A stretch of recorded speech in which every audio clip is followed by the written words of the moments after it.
Hello everyone. In this video, I'll be showing you how to interpret the recovered files. Now, if you remember in our previous video, we were able to recover two files from autopsy. And the two files that we recovered were AA2M and BB1M.txt. Uh, Now, because a file was recovered, it doesn't mean that the recovered file has the same data as the original file, and therefore we'll have to compare them to make sure that they have the same data. Now, as we remember, the first time AA2M was a 2 megabyte file that was full of character A, but in this file that was able to be recovered by autopsy,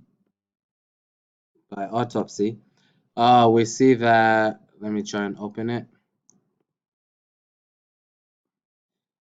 Okay, as we said earlier, it was a file full of character A, but as we see, when autopsy recovered the file, it has a bunch of B's too at the end of the file. So this is not what we had on our original file, but when we look at the other file, bb1m.txt, we see that the entire file is full of character B. So in this case, autopsy was able to recover bb1m.txt. So the recovered file is the same as the original file. But in the case of AA2M, they're not the same. Now, when you go to our website,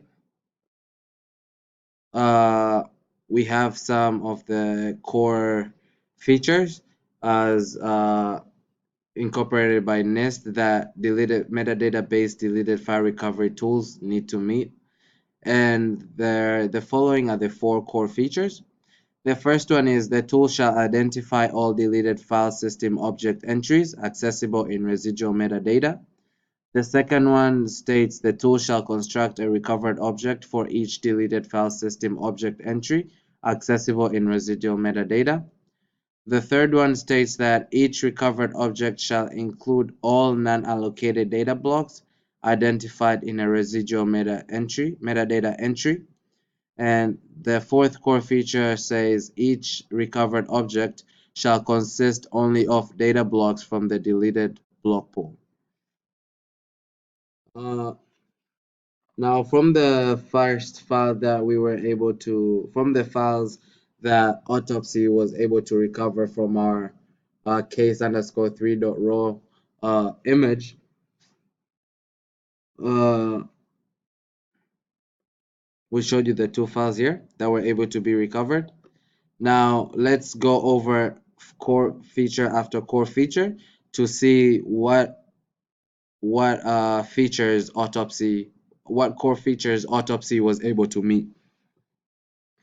Well, the first core feature says the tool shall identify all deleted file system object entries accessible in residual metadata.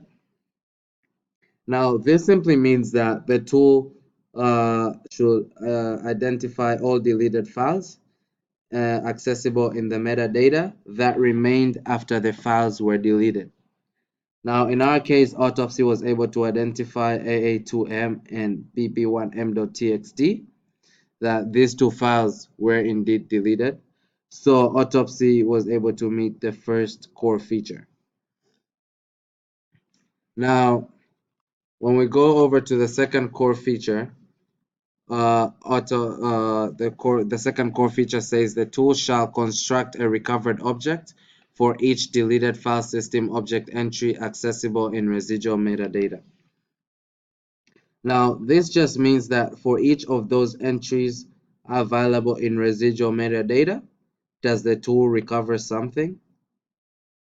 So in our case, we can see that autopsy was able to recover some data. Therefore, core feature number 2 was met. So as you can see here, sorry.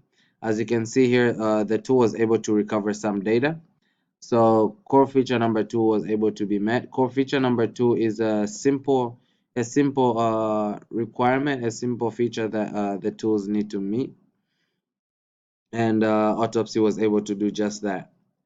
Now, core feature number 3 states that each recovered object shall include all non-allocated data blocks identified in the residual metadata entry. Now, as you can see, this just simply means that the part of file A, which